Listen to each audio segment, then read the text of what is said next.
Just to recap on what we talked about last week, we discussed the types of copywriting. We also talked about conversion as a science.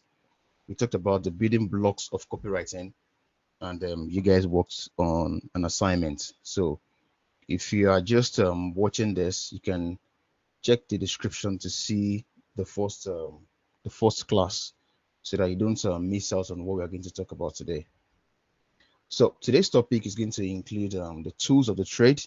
That is, what are the things to be working with um, as a copywriter, basically. So we have the landing page copywriting also too. We're going to be talking about that today, and talking about the email copywriting. That is, how do you write an email? What are the parts of an email, basically? And then we're going to go ahead to discuss the second assignment, starting with the tools of the trades. There are a lot of things you work with as a copywriter. There are many different tools you can work with.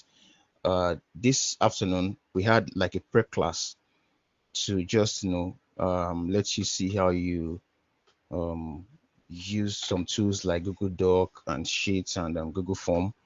And the reason why we have to like have that prep class is just to prepare you guys for um, the assignment I'm going to give you guys, because it's almost impossible for us to start doing some of those research manually online or during this class. So it's going to waste a lot of time, and there's a lot of things for us to cover today.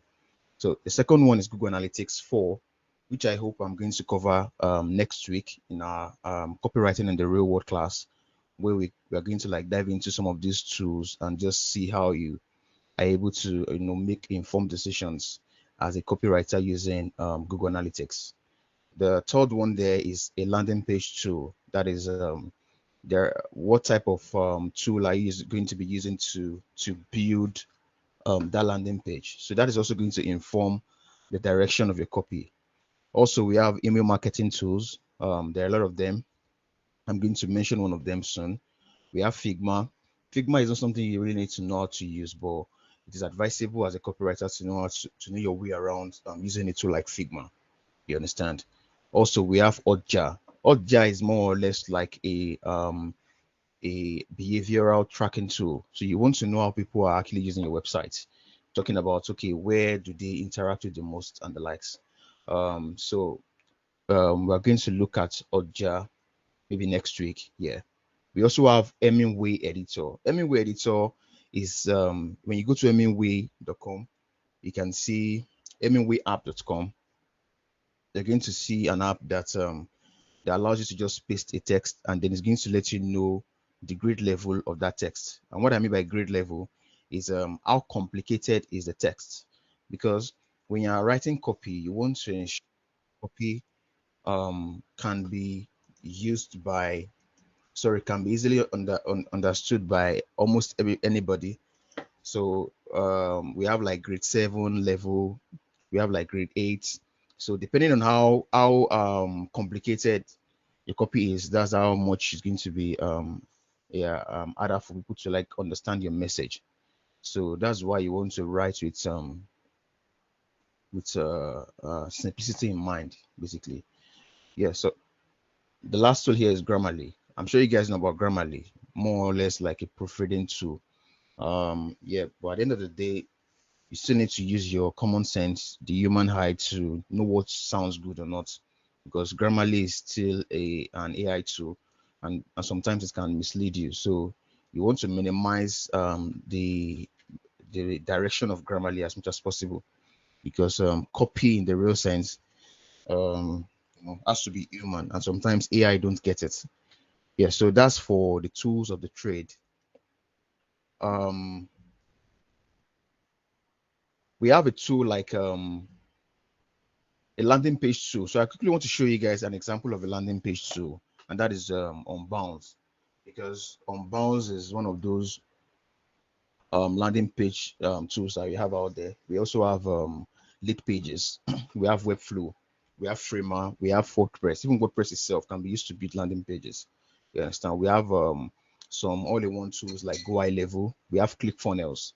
These are landing page tools that that you can use, but you're not going to be creating these landing pages. But many of them have templates that are already made, so you don't want to create copy or craft copy that will not fit into some of these templates, or else it might be hard for you to work with a designer. So they might have to do something custom. So that's why you want to use some of these templates that you already have on this site, or unless you have a designer that's ready to like use your copy and then create something custom for you. For email marketing too, you can use something like MailChimp. We have ConvertKit. Uh, we have just a lot of them. They're not coming to mind right now. Yeah, so there are a lot of different email marketing tools you can use to write your emails. Because if you are going to be working with a client, you need to be able to write in these different tools and know your way around them. So yeah. So the first thing we want to talk about today now is landing page copywriting. You know, landing page copywriting is uh, basically you trying to, persuade people into buying a service or a product. You understand? So, and that is why I would want to emphasize that landing page um, is not the same as a sales page, because is many people kind of like mistake them for each other. So let me quickly show you an example of a landing page. When you look at this, what you have here, this is a landing page for for the guide. I think this guy Second Brain, Tiago Fort, Tiago Forti or Tiago Fort, I've forgotten his name. So you can see there's like a headline. You can see a proven method to organize your digital life and unlock your creative potential. And then you can see a subheadline here and then a call to action. That is your button. And then you can see some authority stuff here, like featured in, just to show authority. And then you can see a question, more or less like a hook, just to like or more or less like a problem statement basically. So, and then it goes down. You can see some bullets here and there, and then he introduced himself, Thiago Fort, and then he goes ahead to write some FAQs and the likes. You can see it's kind of short. It's not so long. You can see, and it's on a website. You can see there is a website logo and the like. So this is a landing page. Some people call it a home page, but nowadays it's all a landing page. A landing page is not necessarily just your home page. It's not necessarily just one page. It can be an opt-in page where you probably put in your emails to put in your email to get an ebook. It can be a webinar page. It can be anything. Just that one place that you send people in to take an action. It's called a landing page. You understand? So now a sales page is something like this. Sales pages usually they have this kind of reputation for being very colorful, catchy. They pour a lot of words there just to like bombard you and just get you to take a lot of action. You can see when you scroll down, there's just a ton of copy to read, a ton of copy to read, and that is because this person wants to collect your money. By all means, you have no choice. So that's why sales pages are usually very, very long. It doesn't mean they are bad or anything, but it's just a bit different from a landing page copy. You understand? So you want to keep that in mind so that you don't mistake them for each other. So because in the real world where you have to create copy and the likes, more businesses need landing page copy than sales page copy, unless you're going to be working with coaches or ebook sellers or people that are looking to just sell a course or a guide, something like that. That's when they will need a sales page. You understand? But most often than not, you're going to be working on landing pages. All right, so let's go back to our slides. Now, there are different aspects of writing a landing page if you're going to be the copywriter in charge. There are different things to keep in mind.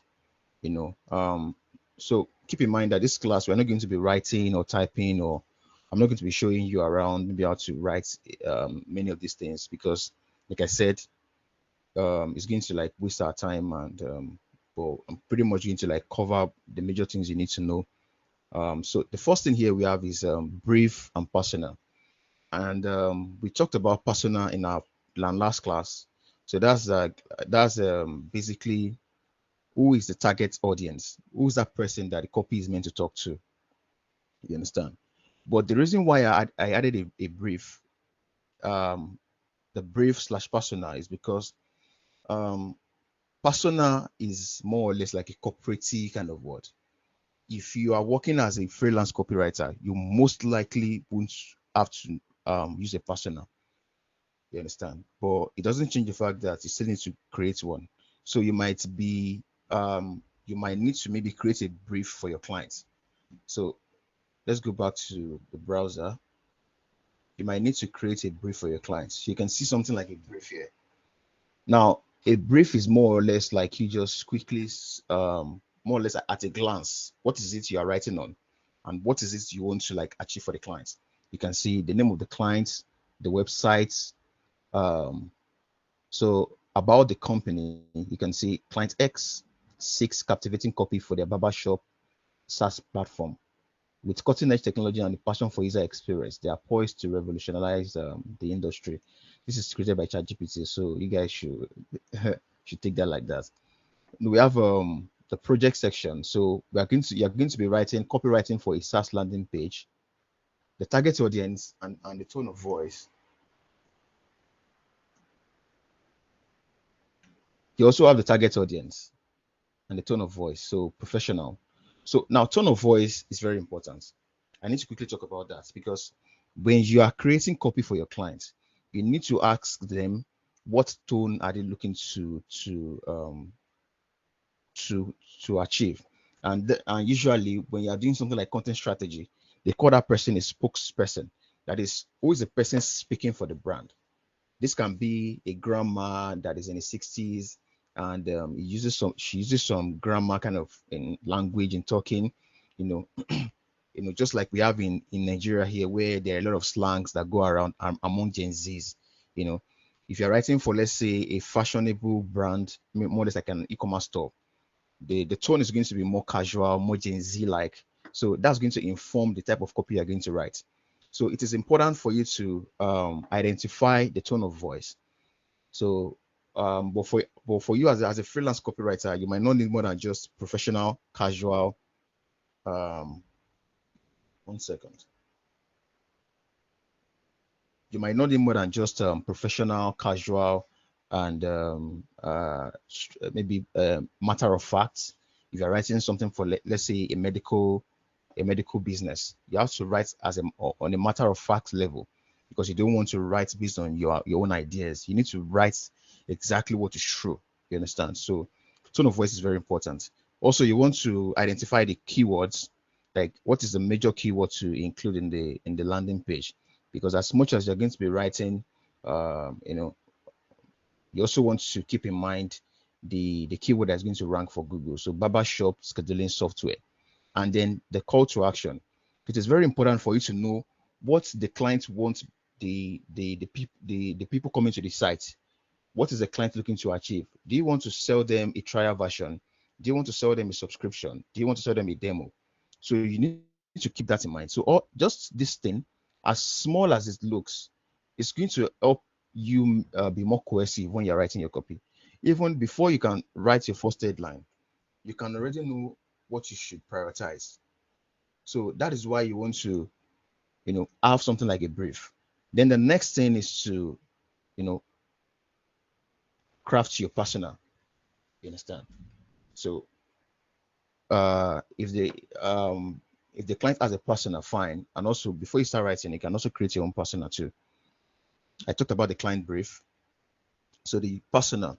So we want to take, for example, now somebody like Tayo.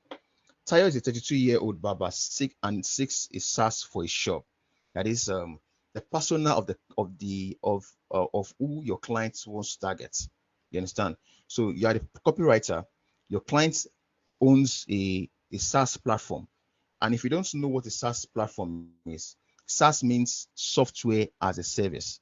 That is a software that can make your life better in one way or the other. So as a barber, you might need a SaaS to manage some things. So like you can see here, it said it needs online booking and client management tools.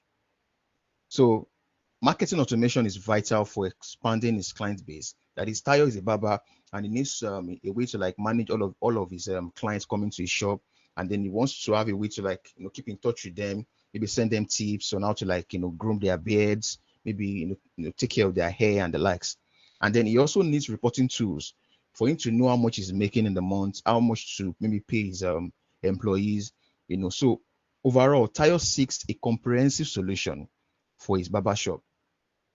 You understand? So that is the user persona that you're going to be using to craft copy for your client's business. You understand? So the first thing you did was to get a brief from the clients. You want to know what the client wants. I have a brief that I used for about 3 years on freelancing platforms like Fiverr and Upwork. It's kind of very long brief. So I try as much as possible to gather as many information as I can from the clients, and then from there I craft my own kind of persona. You understand? I'll try to find it and send it in the forum. So when you know this user persona, then you want to craft a problem statement. Now, all of these things are not things you should maybe take as a hard rule. You might want to just write a simple landing page, and you might not need to spend too much time doing all this. You might just know exactly what you need to write and just go straight into writing. But it is important for you to do the research before writing. Research is very important. Don't just jump into writing. It is very important for you to do your research. So a problem statement can be, okay, now the manual appointment causes scheduling conflicts. Okay, Tayo, that is our barber, is already doing some manual appointments. Maybe he has some books that he uses with his employees to write schedules down. So these poor client records affects personalization. You understand? So because he's doing this manually, he's not able to like keep track of each of his clients and how he should maybe personalize their barbering needs. For example, me now, I have my own kind of like request. My barber is coming to my place. There is a way I make sure that my hair is done. I have one kind of like curly thing in front of my hair, and if as my barber you don't know that thing is something that needs to be kept in mind, you are more or less going to do something to the hair.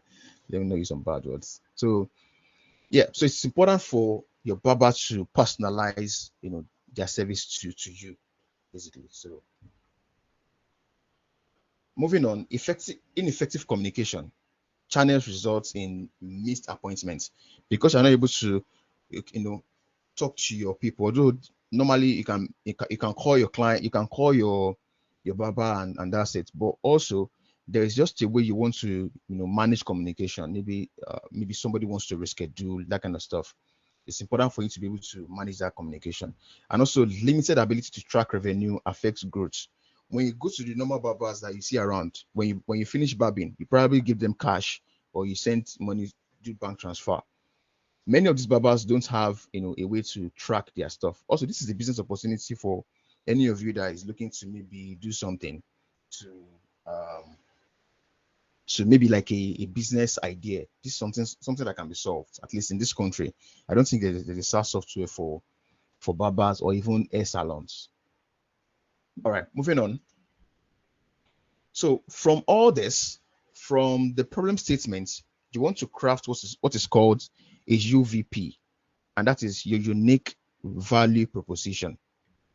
You understand? You want to craft a UVP because there are going to be a lot of SaaS softwares that are for barbers out there. So what sets you apart? So how you do that is to list products, list their best features. That is your client's products. List out all the best features. Now you can see that from doing that, this is helping you already come up with the copy itself. So you don't even need to maybe go and be copying and pasting content here and there.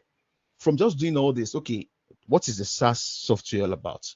List out the product's best features, what are the unique ones? These are the things you can also ask your clients. You understand?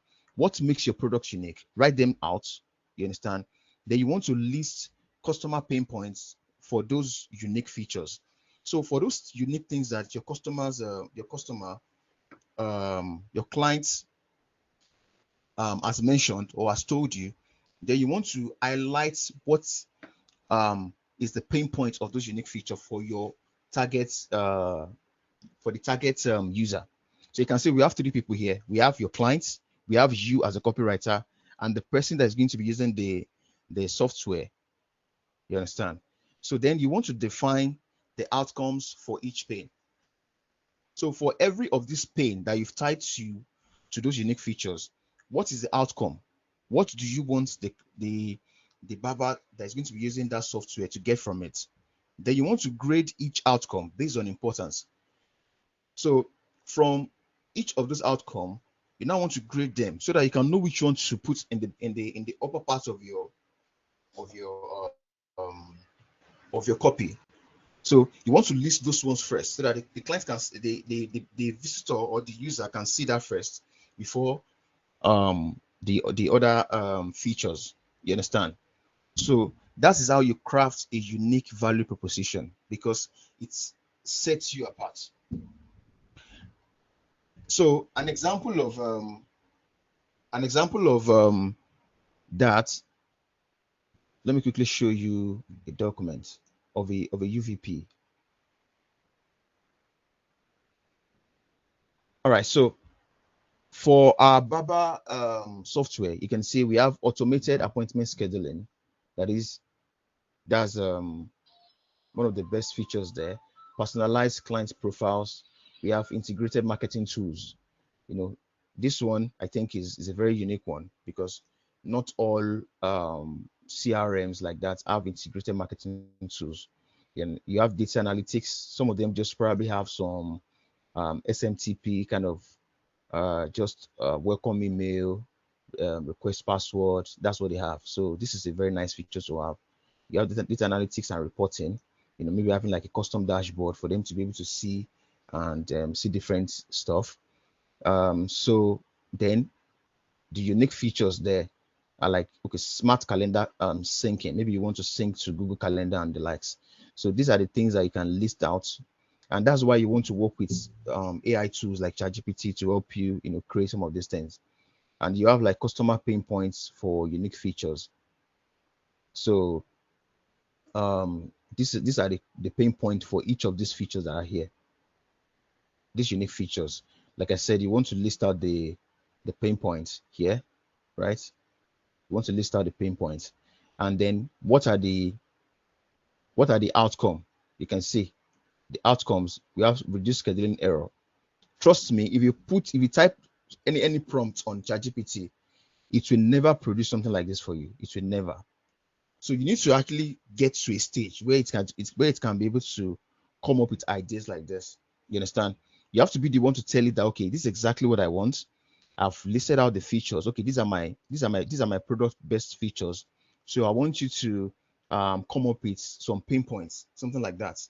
So if you don't know what you are doing, ChatGPT will never come up with this.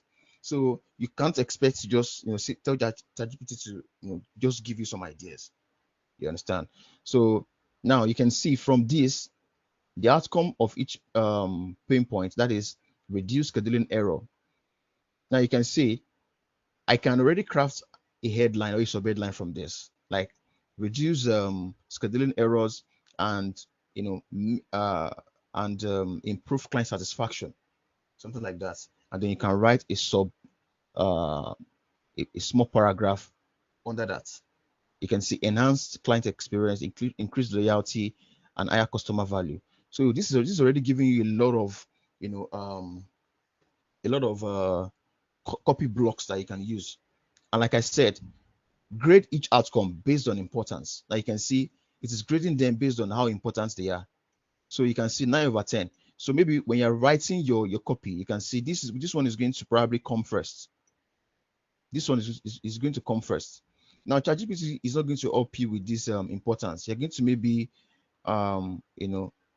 understand the pain points of the clients and see which one is going to actually drive conversion the most. But you can see here now, this one that has 9/10 should come first in the copy, then followed by 8/10, then 8/10. You understand? So let's go back to the slides. So that is for your UVP. You've done your persona, you've come up with your problem statements, you've come up with your UVP. Now all those are set. Now the next thing to keep in mind is you want to write with design in mind. When you're writing, you just don't want to go on your Google Doc and start typing. You want to know what is the design. So that's why when you're working in an agency or a corporate environment, or let's say a company, you want to be working with a designer. And that's why I said you might want to learn how to use Figma, because your copy is going to also influence the direction of the design. You understand? So whatever you come up with as you are writing is going to influence the design. So you want to actually understand the little concept of designs. So that is why even as a copywriter, you also want to understand what are the principles of designs, what are the things that people want to see. So I'm going to show you some examples so you can see how you want to like lay out your copy in a way for it to be appealing. Now let's look at anatomy of a hero copy.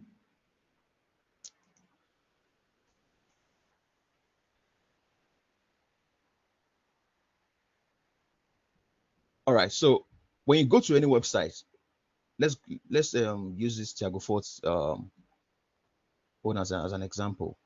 You can see a proven method to organize your digital life and unlock your creative potential. Now, in his in the headline, the UVP is there. That is the unique value proposition, and that is organize your digital life and unlock your creative potential. That is UVP. If you look at the rest of the copy, you are going to see that there's going to be repetition of organize your digital life, because that is his unique UVP. You can see organize your knowledge. You can see, so it's going to be more of organization. You can see a new way to organize our digital lives and improving productivity. You understand? So that is his own UVP. So that's why you want to like understand those things before you start writing. Then the next thing of a hero section. If you don't know what an hero section is, an hero section is the first thing you see when the website loads. That is this first section here is an hero section. So this is the headline, this is the sub headline, and then this is the call to action. You understand? Now, if you want to make your hero section more compelling, there are some different elements that you want to be there. So as we are looking at these hero sections, I also want us to like critique it. You understand? There is nothing that is showing that this person is an authority. That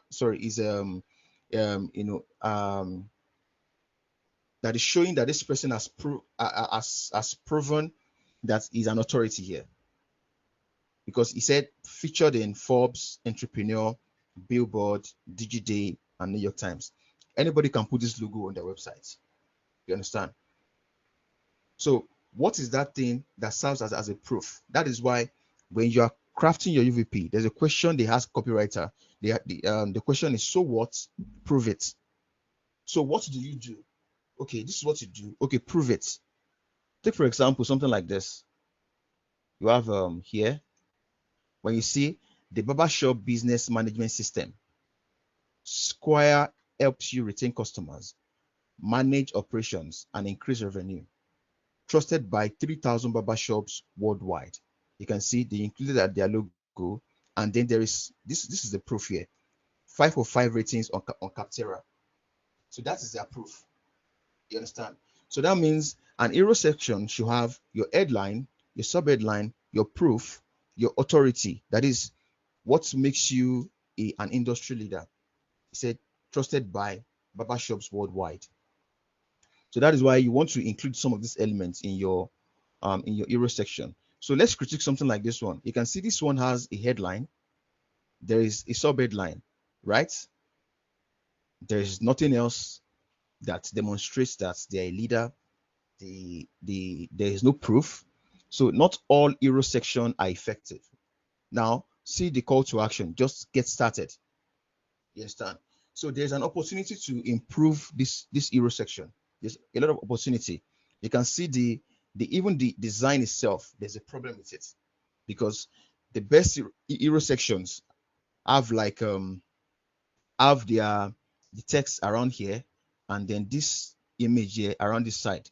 When you look at Tago Forts like we have here, you can see the text here because the human eye looks from the left to the right.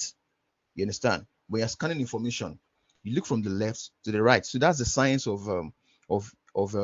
human of how basically of how human look through a website. You understand? So you can see that this site here has some work to be done. Although the copy itself is not bad, you can see CRM that collaborates, saves time, and make work easier for you. But at the same time, this is too vague because there is no UVP here. You understand? There is nothing there is nothing that sets it apart because you can see CRM. What does CRM means? Like I can come here now and don't even know what the CRM means. Although they have their own target audience, but this headline can be better. You can say remotely together, achieve success. What does this even mean? It doesn't mean anything. You understand? So now they have Mount Stride is a simple, efficient, and easy to use solution for managing, prioritizing, and organizing your leads. Now, this is the right UVP. You understand? Although you don't want to have more than just simple, efficient, and easy and all like that. You want to just pick something like maybe one or two or just one. You understand? So that you can be sure that okay, that's one thing that we do right. So this could actually come up here instead of CRM that collaborates, saves time, and makes work easier for you. You understand? So that's it about the hero section. That is like the anatomy of an hero section. So to recap, you want to have a headline, like you said, this guy, a proven method. That's a very solid what to use. That is, this guide you're looking at is proven by years of research, something like that. You want to have your sub headline. You also want to have your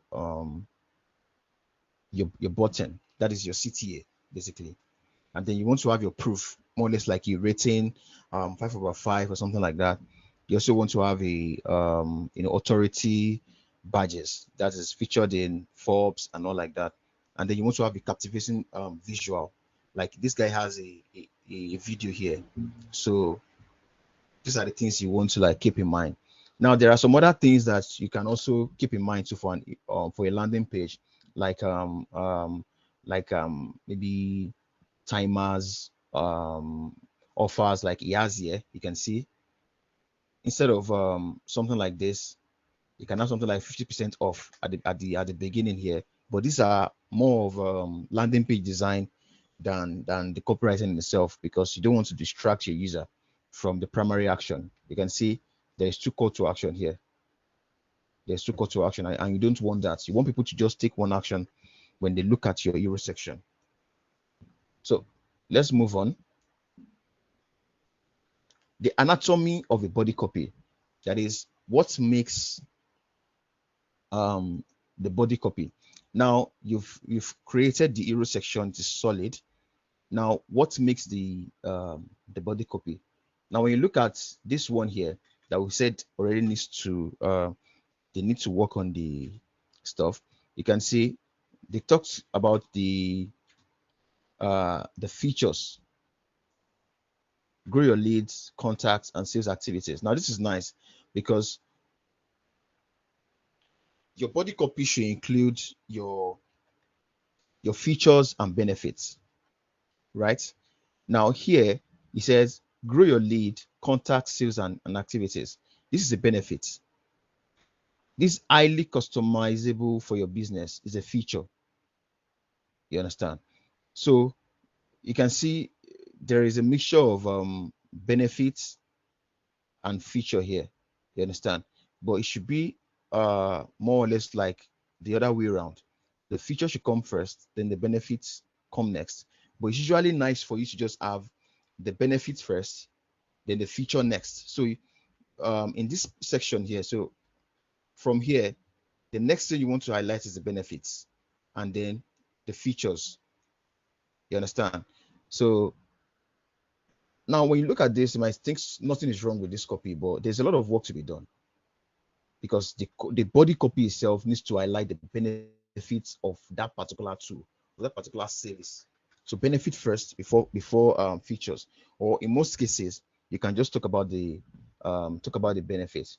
Let's take for example, these are barbershop CRM. You can see take your barbershop business to the next level. This is purely benefits, straight up benefits. It is not talking about the feature.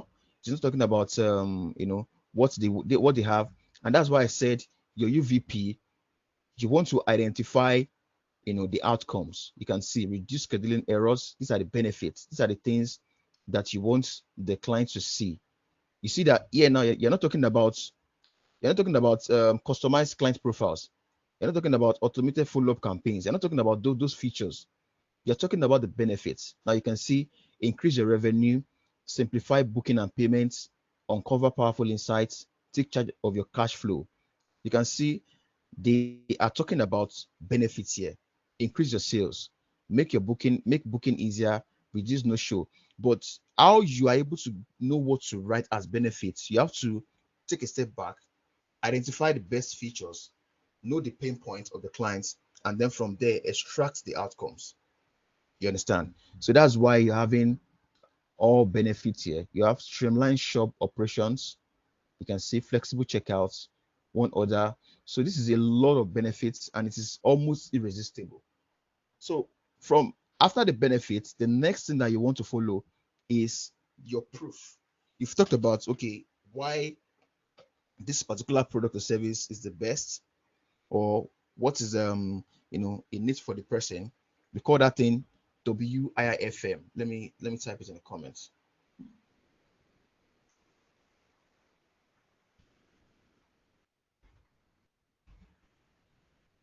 That is what is in it for me.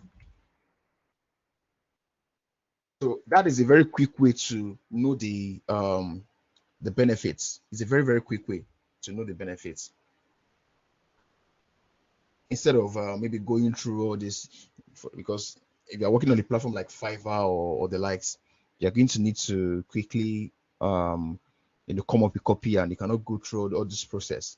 So you can just ask yourself, okay, what is the need for the user? You understand? So moving on, empower your barbers, visibility and the likes, and then the call to action. You understand? So writing CTAs. Now there is a traditional way of writing CTAs. You understand? There's a normally when you go to some site, you see something like shop now, register now, and that's why I want you guys to see some bad CTAs and some good ones. Here now you have a bad CTA here. It says get started. Get started means nothing here. Get started to do what?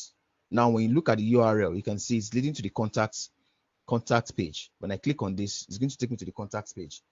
So how is that about getting started? You understand? So when you look at uh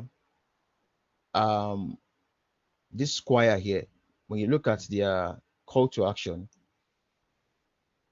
now they don't have a call to action, and that's bad. And that's why I said not all landing pages get it right.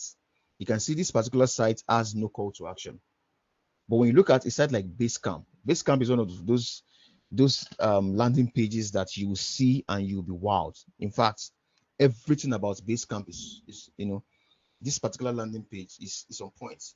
Talking about captivating visual, the headline, the subheadline, the call to action. You can see, try it for free, enjoy, work more, and then you look at this rating here. So glad I found Basecamp.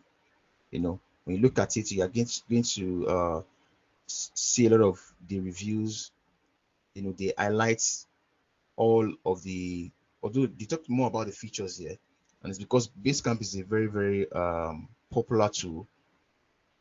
So you can see that's an example of a CTA, of a nice CTA. Try it for free, enjoy work more. All right, moving on to the next one. A/B testing your copy. Now, when you're writing copy, you also want to test out, the copy for effectiveness, and that's why you want to go into tools like GA4 to see different uh, behaviors of of the audience. How effective is your copy so far? And then you can know whether to change the headline, to change the CTA, or to change any aspect of the copy, basically. So that's why you want to use some A/B testing tools like Optimizely, Google Optimize, which they're about to sunset. So it's not going to be working for again. But Optimizely, we have Convert and the likes. So now let's move on to the next type of copywriting, and that is email copywriting. Now, email copywriting is like the meat of this class, because landing page copy is something you can still crunch out with some AI tools, but email is something that you can't, because email is the king. It is it is it is the primary form of communication, for every business. If you want to actually retain customers for a very long time, you need to be able to like connect with them via emails. And so looking at this list of items we have for email copywriting, we want to talk about why emails. We want to talk about the types of emails, subject line, email design, segmentation. We have frequency. We have testing your results, and also A/B testing copy. So I want you guys to like pay attention to this section. So because if anything, you are going to be putting your copywriting knowledge into action, I would want you to be, writing emails, because that's the fastest way for you to, monetize your copywriting skill at this particular point in time. All right. So why emails? Like I said, they are fast, reliable, and profitable. Email is going nowhere. When you have your email list, even if the internet is down, you can still be able to reach out to your customers. You understand? You can still be able to reach out to your users. So that is why email copywriting is still very reliable. And there are types of emails which I'm going to quickly run through here. So there's a site called Really Good Emails. I'm going to link some of these sites. I'm going to link them in the what's it called, in the description below. So we have a behavioral email, that is when somebody comes to your website and they take an action, probably, you know they opt in for your email newsletter. You understand? So this is a behavioral email. You can see abandoned carts, um, customer appreciation, customer service, engagement, follow up. So you can send them an email for maybe welcoming them to your email list or the likes. These are like a one-time thing. You understand? You probably won't get another email from the person. We also have promotional email. Let's say you signed up for an e-commerce store to buy something, let's say on Jumia. Jumia sends you promotional email every now and then. So those emails are one time. They are not recurring, let me say, but they are like a one-time thing that is done maybe once every 2 weeks or once every month. You understand? So that's why they are promotional. But there is a certain type of email that is common for copywriters like you to write, and that is email sequences. I'm going to drop this site. You can go through this site to see the types of emails there are. You know, if because all of these resources are very important if you are going to be coming up with something. So going back to the slide, We have different types of email sequences. Now, an email sequence is basically that email campaign that is done, for a certain number of days or weeks or months. You understand? So we have onboarding email sequence. Um, we have a drip campaign. Now, onboarding email sequence is more or less like when you sign up for a website, and then the website maybe uh is let's say is a course platform, and then they need to like send you some resources for the next 7 days. You understand? That can be a form of an onboarding in a way. You understand? So onboarding, is just a way to just introduce you to a platform, and it can be spread out, around many days. It can be from Monday, Tuesday, Wednesday, Thursday, Fridays. You understand? So there is a certain number of days that is in between these sequences, and then there is a drip campaign. Now, a drip campaign is this is one thing that many of you experience online. When you see an ad on let's say Instagram, and you click on the ad, you opt in for the lead magnets. The person has put you into a list, and then there's going to be a drip campaign where the person probably thanks you for downloading that lead magnet, and then a day later the person sends you another email, telling you about themselves, about what they do, how they're able to help you. The third day the person sends you a valuable email, maybe my top 10 um, um, websites you can download this and this, and then you found value in that.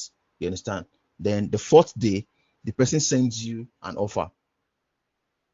Maybe I have this particular course that you can find valuable, and I think you should check it out. you know so the person has taken you through a sequence. It's also called a funnel, but that's a sequence. That's an email sequence. So as a copywriter, you can be that person writing out these emails.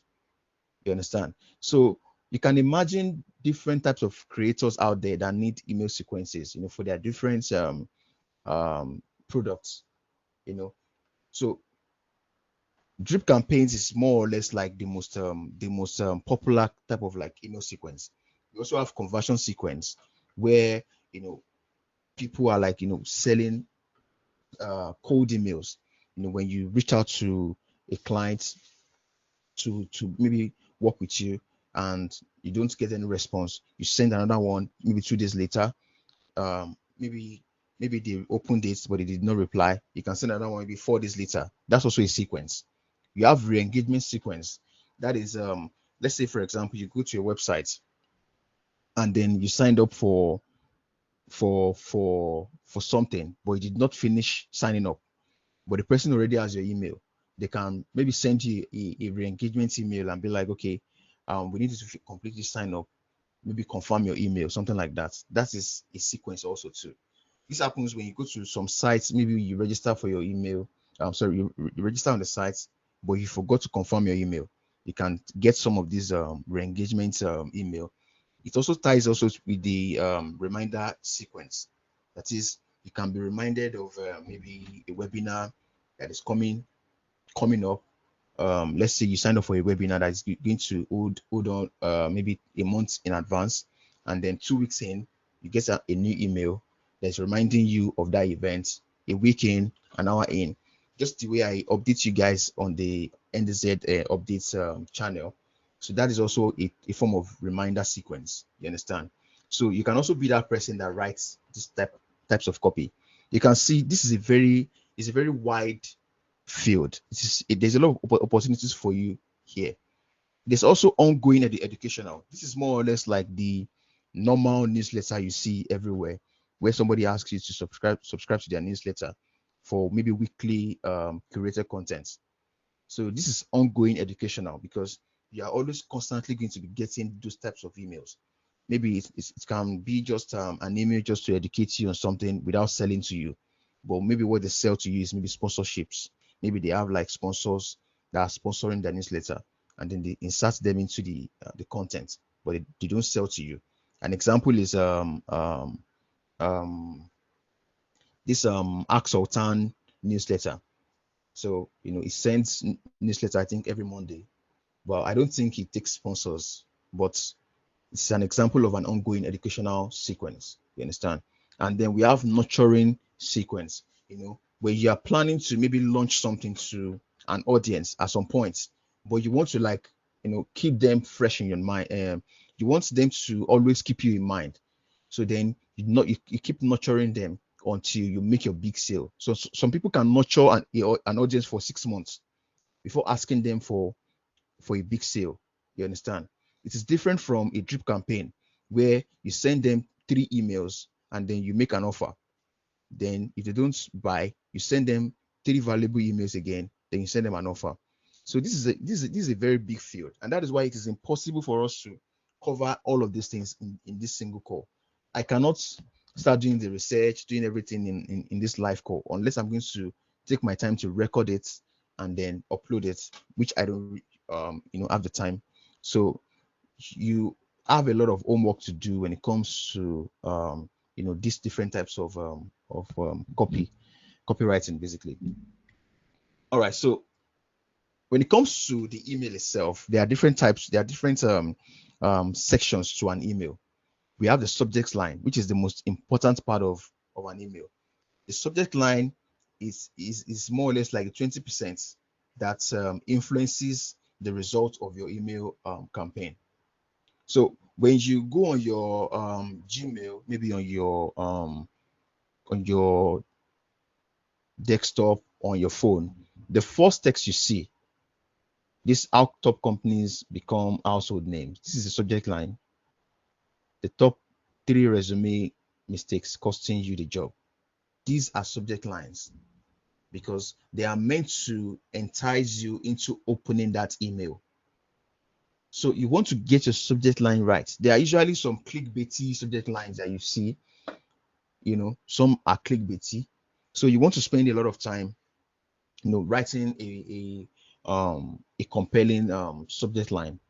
So that's it about the subject line, and it takes the same approach with what we've discussed about on the landing page section. That is, your subject line is more or less like your headline, where the UVP, what is that one primary action you want them to take, or the primary message that you want to send in that particular email. You understand? So that is why you have to deliver on that promise. Top 3 resume mistakes costing you a job. The body copy of that email needs to include the top 3 mistakes, or else that is a clickbaity email. You understand? So you have to deliver on that promise. So the email design. Now, as you are writing your email, just like I said for landing page design, yes, you also want to keep email design in mind, because as you are writing your email copy, there are some people called email developer, and that's why I would want to maybe talk more about a lot of all these niche skills that you can pick up. And there are agencies hiring email developers, because when you look at a site like what's it called, like Litmus is an email development site. You can see, you can build email, you can test it, out, you can test different emails, you can design an email there. So you can be an email developer, where all you do is just use HTML and CSS and JavaScript. So HTML and CSS basically to create high converting beautiful emails. And then also, as an email copywriter, you get to work with these tools to be able to write out nice emails. Also, we have a tool like Klaviyo. Klaviyo is also used with Shopify, to write high converting emails, campaigns, drip campaigns for e-commerce stores. You understand? So in all of these tools, you're going to be having designed emails that you can write copy for. So that's why you want to keep email design in mind also too. So let's move on the slide. You can see I cannot start showing you how to design an email in this class. It's impossible. That's why you still need to go back to do your homework, understand what email design is all about, understand how it incorporates with email copywriting. All right, moving on to segmentation. Now, when you're writing emails, you want to write with segmentation in mind. That is, which lists on the automation platform you are using, let's say Mailchimp, does this audience belong to? You know, so you are going to be creating different email lists based on the actions taken on your website or past email sent. So when somebody signs up for a lead magnet on your website, let's say top 10 websites to apply for jobs. So you want to send them emails that align to what they sign up for. You don't want to put all your visitors, all your audience in one giant list and keep sending all of them the same thing. You want to segment them into different lists so that you can now send them personalized emails based on the type of action they've taken on your website. Also, based on the past emails you've sent, there are some people that probably have opened your emails before. Some have probably clicked on the links on your emails, and that's the beauty of all these email softwares. They are able to track all these actions. They're able to know whether you opened an email, whether you clicked on the link in an email. They're able to know how frequent you open the emails, or whether you've never opened the email in the past. You understand? So you can remove some people that have never maybe interacted with your email. You can remove them from a list and put them into a separate list where you can maybe send them a final email and tell them that buddy, you've not opened our email for the past 2 weeks. Are you sure you still want to be on our list, something like that? And then if they still don't click, then you can go ahead to delete their email from your list. You can see there is like a data driven approach to writing these emails. Normally, when you look at the normal Nigerian average Nigerian marketer, what they do is just blast emails to all of their audience, writing newsletter to all of their audience. That's the average Nigerian marketer way of doing things. But when you look at the standards, maybe having an online business way, you need to write emails for drip sequences so that you can customize your emails based on the actions that have been taken on your site. So you want to also educate your clients on some of these things so that you can properly convince them that you're the right person for the job. You understand? So the art of writing the email sequence itself is also a different conversation. Hopefully, in our next class, we can touch these different copies and analyze existing copies and see what makes them different in a way. All right, so like I said, you can have a general list of all the people that have subscribed to your list. You can have an engaged list, that is people that are used to opening your emails. You can have a bias list, that is people that have maybe clicked on your link and have bought from your site in the past. You understand? You can have them separated into a different list so that you can send them maybe upsells. You can send them maybe some other offers that you have instead of still promoting the same offer that they've bought to them, because you want to be able to segment them. Also, you can have a non-engaged list, that is a list of people that have never bought from you, that have never clicked on your emails, basically. Also, you also want to know the frequency of sending emails. This is also one thing you want to keep in mind. Trust me, some of these things are things that you might not regularly see on the average blog. Most blogs do not maybe tell you all this information. What you see is maybe types of email swipes that you can easily just copy and maybe rewrite and the likes. Many of these blogs will not tell you how frequent you should send all these emails, and that's why you want to do your homework. So depending on the marketing campaign, you want to send these emails depending on the email campaign, basically. So you can have like let's say somebody subscribed to an ebook. They requested to download an ebook, more or less like a lead magnet. So when they download that ebook, you can send them 3 emails for the next 3 days. maybe 3 valuable emails. The first day can be, thank you for downloading this ebook. This I am so I help people, get hired fast. So this is how I can help you, blah blah blah. The next day, you can send an email that will maybe tell the person the current the current job markets and how they can easily stand out. You can send them something valuable in that direction. The third day, you can show them, you can send them some, you can send them some secrets. You can say maybe secret job boards that are currently hiring um, talents. You understand? You can send them that. Then on the fourth day, that is the 3-1, after 3 days of sending them valuable emails, on the fourth day, you can send them an offer. Then when you send them that offer, that is um you send them maybe what you sell. Maybe you say, I have uh a particular course that can guide you on how you can revamp your CV, on how you can do this and this, or it can be that you do CV revamp, or what you do is you're a recruiter and you help people, get staffed into other companies. That can be your primary offer. And then if this person buys that offer, then, or maybe they click on the offer but they did not buy, you can then automatically add them to a separate list, and that list can be engaged but didn't buy, or it can be another list that can be this person bought directly. But let's say the person did not buy, then you can move them straight next to the next sequence, and that is another round of emails. So you can send them for the next 4 days. You can send them 4 different emails, valuable emails that will maybe talk more about your offers, or maybe talk more about the general market out there. It can be, yesterday I sent you an offer, and I think, or maybe 2 days ago. So all these sequences don't have to follow each other day by day. This next one can be maybe 2 days later. You understand? And then you send it 4 days at a time.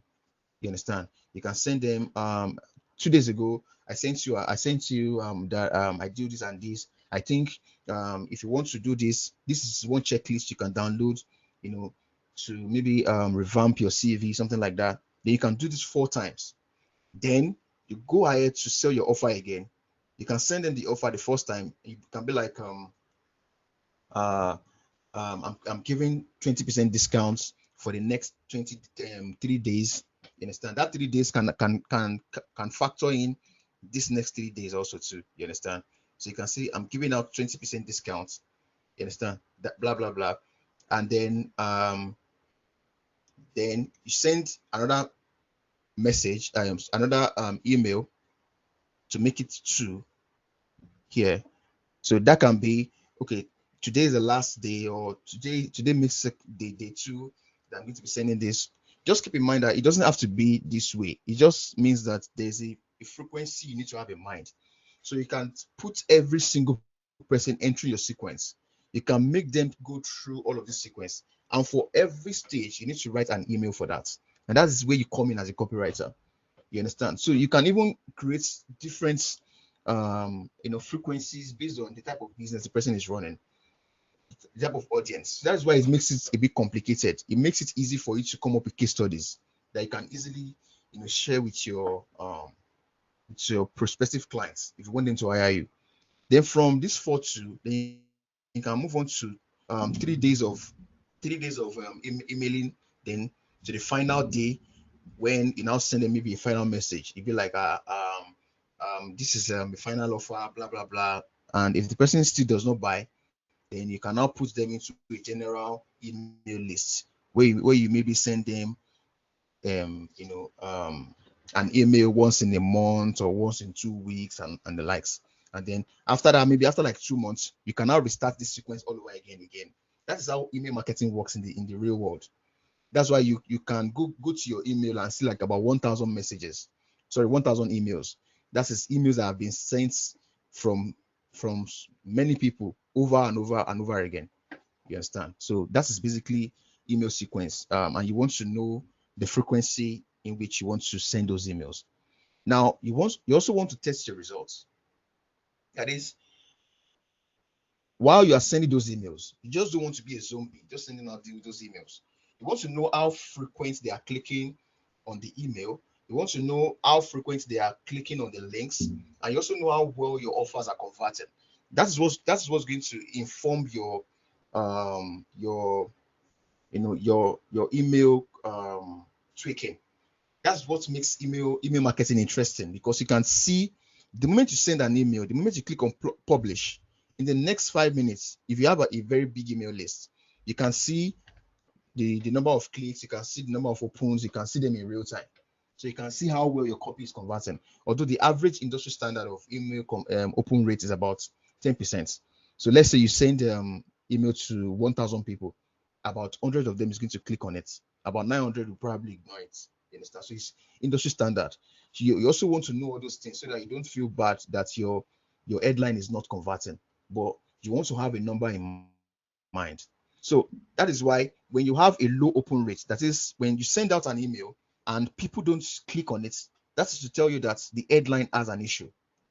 That is, you need to work on the headline. You need to probably improve the headline, because if people are not clicking the email itself, that means the subject line is not catchy enough.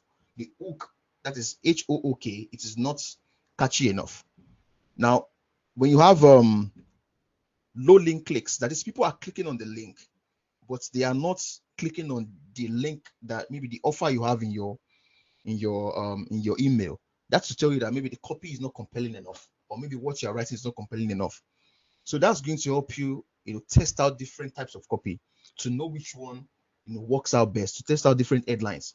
You can even take your large email list and segment them into maybe 3 different lists, and then send different headlines to 3 of them and see which one converts better, and then use that same headline and then use it for a bigger list. You understand? So when you have low conversion, that is, people are opening the emails, they are clicking on the links, but they are not buying the products. That's to tell you that the offer is not good enough.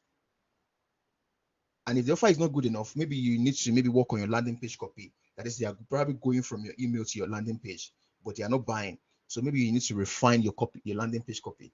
So that's going to help you know where the problem is, so that you don't just keep shooting into the darkness. You understand?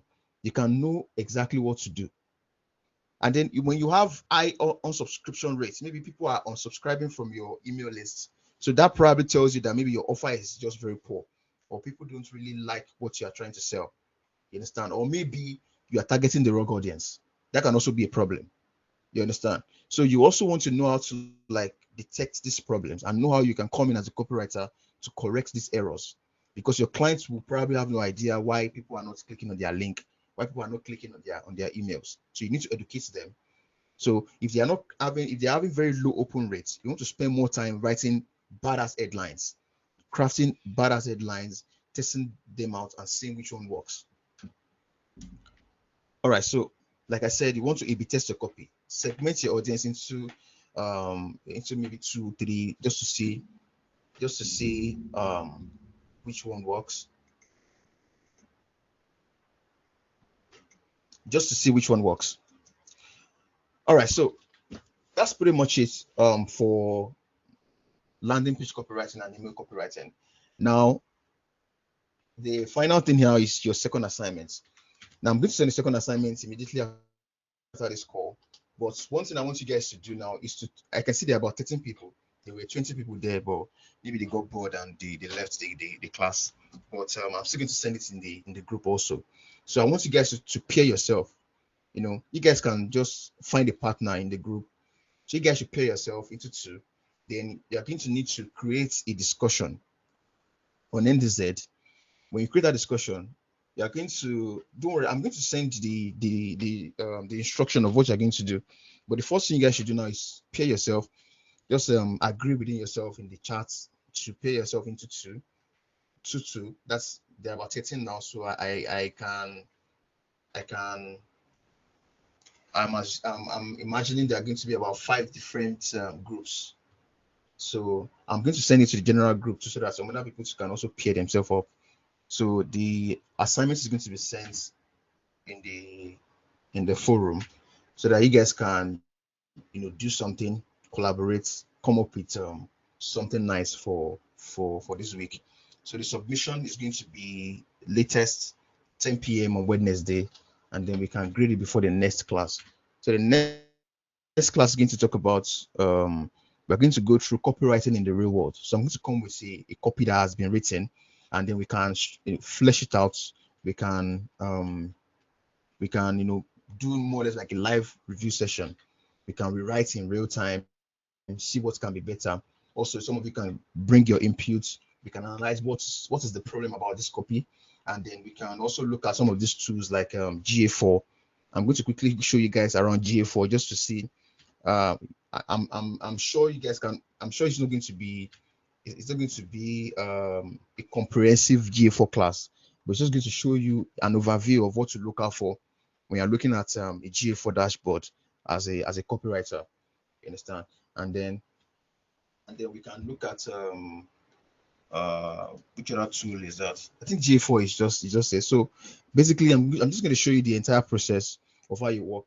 Also Figma too, how you can also work with Figma as a copywriter, and then the real world application, how you deliver to your clients, how you organize them, maybe using the communication tools, what are the pricing models you can use. Although I would love to reserve that kind of class for the bonus class, because people that are actively participating in this class, I would love to reward you guys for participating. So that's why we are going to be having a bonus class that's going to take you through how to organize your portfolio and how to sell yourself out there. What are the different packages you can come up with? I can give you some PDFs to use as a guide.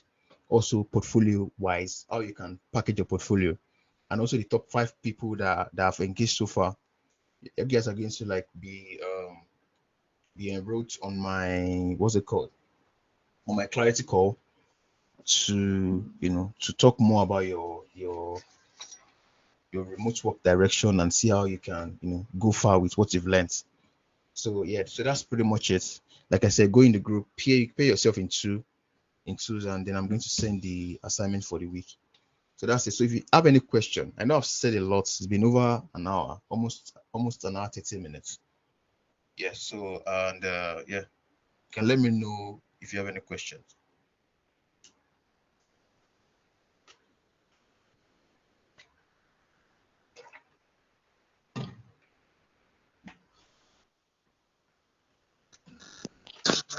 Good evening, sir. Yeah. Good evening, Victor. Yes, sir. My question is based on the proof. You mentioned that a proof can be added on the after the hero image section, like within the hero image, and you also said it can be added in the body too. So I wanted to ask that is it like it can be added in different places, or it's only can be added in a particular place, like the hero or the footer section? Yeah, it can be added. It can be added almost because what I mean by proof is more or less like a testimonial reviews. How many reviews does the business have? Something like that. Can be 4.9 rating on Trustpilot. It can be something like that. But usually it is something like one is like more or less like a one-liner. Let me show you the website again. When you look at this Squire now, you can see 5 of 5 ratings on Capterra. But when you scroll down, you see their proof. This is everything here. So this is the actual proof. This is what I mean by the proof. That is the testimonials. But at the same time, you want to write it out here so that they can know that you guys have certain number of ratings on Capterra. You understand? Because some people want to know and they want to check. They can go to Capterra and type in your business name to see whether you're actually lying or not. You understand? So it can be here. It can even be at the top. It's just most websites have it as a one-liner like this. 5.5 of ratings on Capterra, or it can be Trustpilot, it can be Google, uh, it can be any of those review platform. You understand? And then when you scroll down, you see after the body copy, you're going to see something like a testimonial um, section. You understand? That would maybe include people's reviews of the business. So those are the two major places that you find that proof. Is that clear?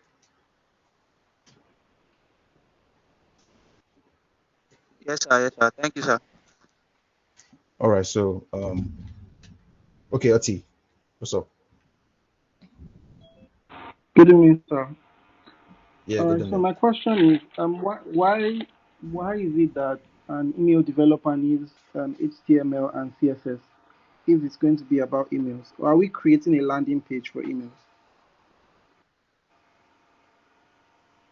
Yeah, no, you're not creating a landing page. It's just that there are some email tools that require, because email is going to be displaying on your, what's it called, on your Gmail app and the likes. So, and there is a way you need to organize that information. You cannot use any drag and drop. It has to be an email. So yeah, sorry, it has to use HTML. Let me quickly show you guys NDZ email that I sent. I send in the NDZ emails, and they are usual, and it's HTML. You can see this is an example of an HTML email. You can see something like a friend. Can you see it here? A friend. You can see the P. You can see. So if you are using some old software, you have to write it out like this, like design it like an HTML format, and then you copy and paste it. I can check out the way it looks on the what's it called, on the browser. Let me see the way it looks. You can see the way it looks on the browser. So I've basically designed it that way, on the HTML. You understand? So it can be much sophisticated than this. Look at these really good emails. When you look at these really good emails, you see many of these emails here that you see here that look very beautiful. They are built with landing page builders. Some of them are built with landing page builders, but at the same time, some of these builders have limitations. Some of them, you know, have some things that cannot really be done with those builders. So you need to like use some custom HTML. So for the most part, you're going to be using all these builders like Mailchimp and the likes. But for some complicated stuff, you might probably need to use HTML. You understand? So it is Thank not, you, sir. yeah. All right. Somebody already said raise their hand just now.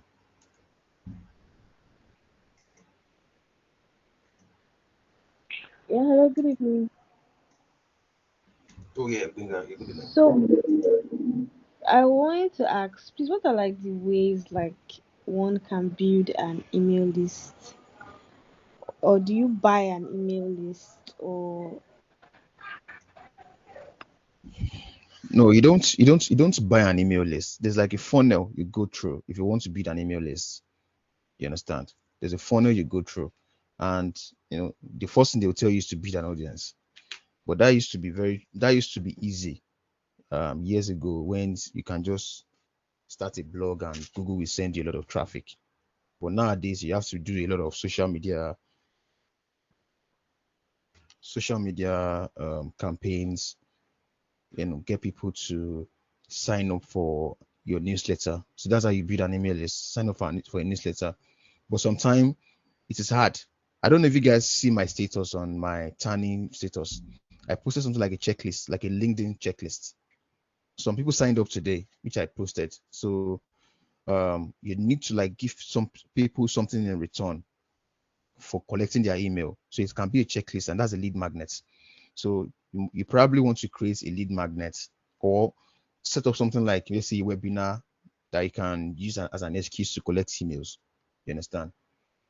So you have to do something that you can put in place for people to give you their email in return. So the most used one is usually ebook or checklist. Some use webinar. Some just say, "This is my newsletter. Just sign up," and that's it. You understand? So the primary form of building it is social media campaign. You can run ads. You can do influencer marketing. You pay influencers, and then they post a link to maybe your lead magnet or to your website and the likes. So you don't buy a list. You run some form of campaign. Like I said, social media campaign, ad campaign, or influencer campaign. either one of the two. Also, if you are a creator, let's say on YouTube or on TikTok or any of those platforms, or even on WhatsApp itself, you can funnel people from those platforms to your email list. So use a platform like MailChimp, create a simple landing page on MailChimp, and then you send them to your MailChimp, and then they sign up, and then you collect their emails. So for your clients, they might probably need to be the website, then they have contents there. Also, SEO is also a way to build an email list. SEO means search. It means search engine optimization. That is, Google can send you some traffic if your contents are ranking, and then when people come to your website, they are able to sign up for your lead magnet you have on your site. You understand? So you don't buy lists. Lists are a no. Don't do anything like that. It's a black hat way, and usually you're going to be buying dummy audiences. So, and there's something called DMCA. That is, I've forgotten the full meaning. But some countries don't allow you to send emails to people without their consent. If somebody don't agree to sign up, that's why in every of your email sign up form there has to be something like, I agree to collect marketing emails from this person. Because if it is not there, that person can sue your business, and they can pull down your website, and they can even sue you to court. So be very careful of that if you are going to be writing emails for your clients, or managing any form of email list.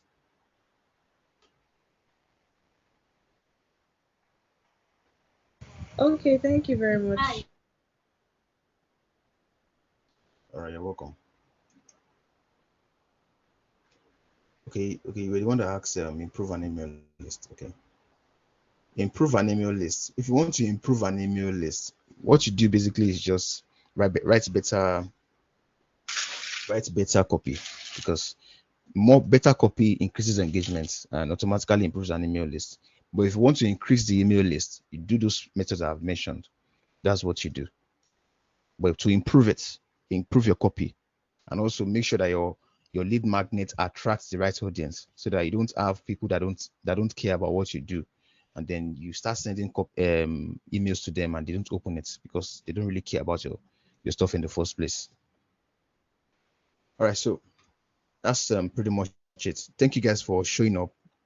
um I want to believe you guys understand our mission at NDZ and what we are trying to achieve.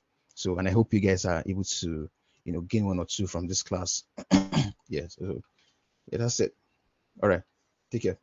Bye.